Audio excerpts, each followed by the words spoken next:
What's up, Taiwan? I'm Jeremy Olivier with news from here in Taiwan and around the world. Thousands of people have been evacuated as Typhoon Podul crosses Taiwan's southeast. Schools and businesses have also shut down across southern and eastern Taiwan, and hundreds of domestic flights have been canceled. Residents of the southeast county of Taidong have been warned of destructive winds and told to take shelter. The storm is expected to cross Taiwan's southwest coast and continue heading west toward China's Fujian province. To find out how people on the east coast are doing, our reporter Irene Lin joins us now from Hualien, where the typhoon is currently passing. So Irene, what's the situation where you are? Jeremy, we're in Guangfu Township in Hualien, where a few people are out and about on the streets. Our Airbnb owner told us that most local shops are closed for the day, but people here are no stranger to typhoons. They seem quite calm and prepared. Now, behind me is the Guangfu train station. Now, as you can see, the shutters are down and the service suspended signs have been put up inside the station. And that's because Taiwan Railway Company has announced that all train routes along the east coast and around the south are suspended. They're looking to reopen them later this evening once the typhoon leaves the region. Now, earlier we went to a temporary shelter inside a high school dorms. About 140 people inside from 3 remote towns have moved there since yesterday and to wait out the storm. Now, I spoke to some of the people there at the center, and they said they didn't have time to collect their valuables, and they were worried that the typhoon and a dam that's 9 kilometers away from their towns that's hit hard by a major earthquake last year and 2 back-to-back typhoons in July. That's going to just destroy their homes. They're worried that they might not have a place to go back after this typhoon passed. So Irene, the typhoon is heading west away from where you are now. So what do we know about its next movements? Yes, so Typhoon Podul is moving fast. It came in from the east and is now moving west past Kaohsiung. Now, the storm is expected to peak here as we speak in Hualien and in neighboring Pingtung County, where the county sits directly on the typhoon's path. Now, the Central Weather Administration has announced sea and land warnings on Tuesday, and there have been bouts of heavy rains and strong gusts since Wednesday morning. Now, around the city, 14 cities and counties are now within the typhoon zone, and 12 in the center and south, including outlying islands, Penghu and Xiaoliuqiu, have announced suspensions on work and school. And so it's a bit of a waiting game at this moment, Jeremy.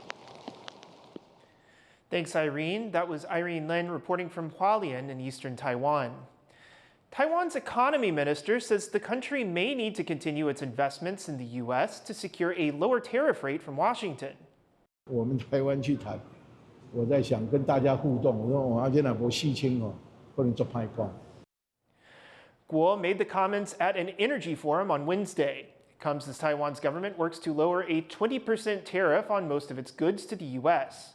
The economy minister also said a new Taiwan trade office due to open in Texas this month would also help support Taiwanese businesses in the U.S.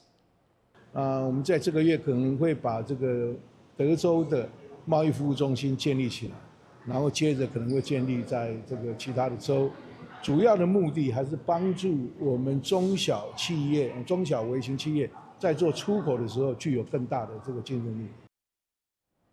Taiwan already has trade centers in the Czech Republic and Japan that support businesses with investment issues overseas. The White House says it's not just NVIDIA and AMD that may need to pay a 15% fee on their China chip sales if they want to do business there. That's as China grills its tech companies on why they want U.S. chips in the first place. Chris Gorin reports on what's at stake for both sides. More U.S. chip makers might have to pay up if they want to sell in China, according to the White House, which reached a deal with NVIDIA and AMD to hand over 15% of profits from their China sales in exchange for export licenses. Well, look, right now it stands with these two companies. Perhaps it could expand in the future to other companies. I think it's a creative idea and solution. The legality of it, the mechanics of it is still being ironed out by the Department of Commerce, and I would defer you to them for any further details on how it will actually be implemented. At stake are AI chips like NVIDIA's H20, built specifically for China to meet U.S. export restrictions. But it's unclear if Beijing wants to let them in. Chinese officials have reportedly questioned tech giants like Tencent and ByteDance over why they're buying H20s instead of domestic chips, according to Reuters. And for NVIDIA, the China market is too big to ignore.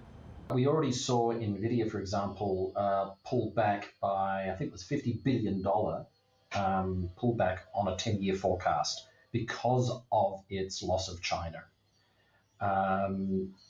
So I think we can be, looking at similar. The H20 is faster than chips made in China, but still slower than NVIDIA's top of the line. And China is trying to change that, part of its long-term strategy to bolster its own chip industry, regardless of U.S. restrictions. 无论是航天科技还是芯片制造，外部施加的无理打压从未停歇过。但哪里有封锁，哪里就有突围；哪里有打压， The fate of the H20 may hinge on a future trade deal between Washington and Beijing, whose officials are due to meet in the coming months following a 90-day tariff truce. And that outcome could set the stage for the next AI race. John Su and Chris Gorin for TaiwanPlus. Shares of Taiwan chip giant TSMC reached their highest ever price today at about $40 US. That follows decisions to increase investments in advanced processes and overseas facilities. TSMC's board authorized more than $20 billion for building more advanced tech and packaging capacity. It said it will phase out its 6-inch wafer production as it focuses on more advanced technologies. It also says it would inject up to $10 billion in its foreign subsidiaries to avoid foreign exchange risks. Taiwan People's Party Chair Huang Guochang says nuclear power has majority support in Taiwan. He cites polls showing that 2/3 of Taiwanese people back restarting one of the country's nuclear power plants. 非常多不同的机构，包括台湾民众党在内，我们针对国人、针对核三延役的态度做了全国性的民调。多数的民众都支持立法院修法延长核电厂的使用年限。 高达70%的民意支持核三厂在通过整体安全评估后继续运转。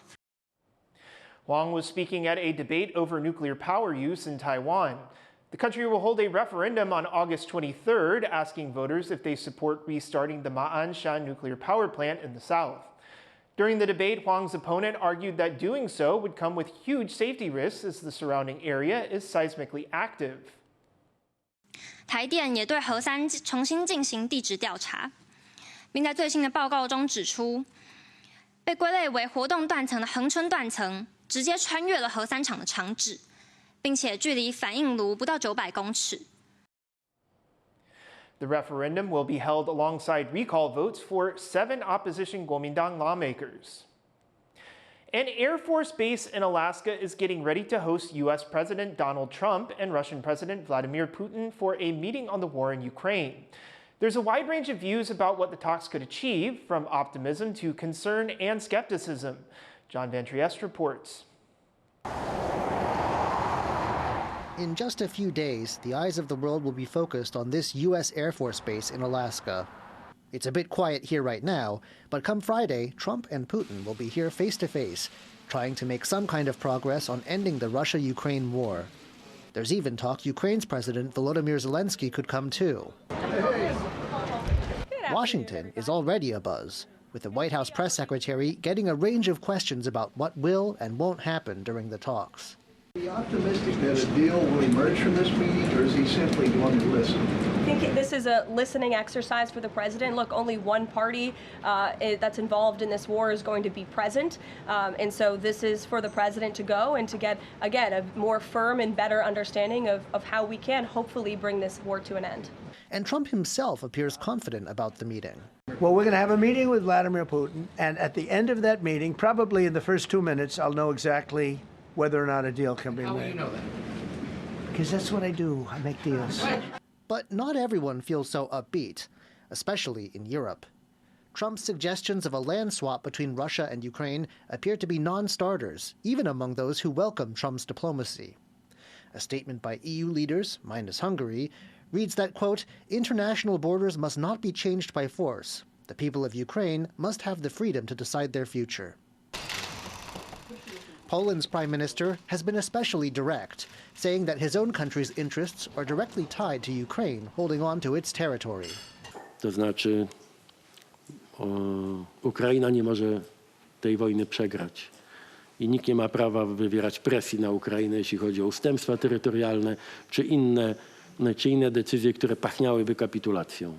Some observers have questions about what the meeting might achieve too, thinking it's a chance for Putin to gain Trump's ear to his own advantage.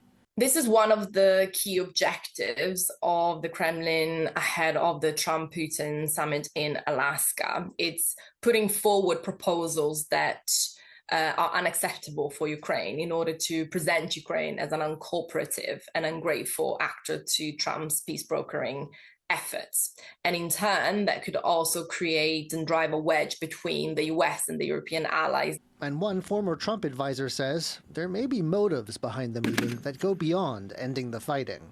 Listening to Trump's public comments, I think Putin is beginning to work his magic, and that will change Trump's view again, not because he suddenly looked at the line in Zaporizhia and decided it could be moved 3 miles one way or another. That doesn't have anything to do with it. It's, does he think his friend Vladimir is now cooperating to make a deal so that Trump can get the Nobel Peace Prize? But the outcome of Friday's meeting is not certain, leaving room for at least some progress towards ending more than 3 years of war. Luffy Li and John Van Trieste for TaiwanPlus. China says it has suspended ties with the president of the Czech Republic over his meeting with the Dalai Lama. Czech President Petr Pavel went to India in July to congratulate the Tibetan leader on his 90th birthday. The Dalai Lama opposes China's control of Tibet and advocates for Tibetan autonomy. In a statement, China's foreign ministry said the meeting, quote, harms China's sovereignty and contravenes the Czech government's political commitment to China. China has not cut all ties with the Czech government, only its president, who largely serves a ceremonial role. Prague says the meeting with the Dalai Lama was private and doesn't change the current situation between the Czech Republic and China. The wife of South Korea's impeached former president Yoon Suk-yeol has been arrested on bribery charges. A Seoul court issued an arrest warrant for former First Lady Kim Kwon-hee close to midnight on Tuesday, saying there was a risk Kim could destroy evidence. She and her husband face multiple corruption accusations, which they both deny. The former president has been in jail since July 10th, awaiting trial for his failed attempt to impose martial law back in December. Taiwan has won 2 more medals at the 2025 World Games in Chengdu, China. Zhang Huanyi took bronze in men's Wushu Sanda after claiming victory over Ruslan Peraliev of Azerbaijan 2-0 in the 70-kilogram weight class. Taiwan also defeated the Czech Republic 19-15 in the indoor Korfbal competition, earning another bronze medal. It was the 5th consecutive World Games the team has medaled at. So far this year, Taiwan has bagged 1 gold, 1 silver, and 3 bronze in Chengdu. Thank you for watching What's Up Taiwan. You can visit the TaiwanPlus website or follow our social media for more of our stories. Finally, here's more images of Typhoon Podul as it hits Taiwan's southeast coast. I'm Jeremy Olivier. Take care and see you next time.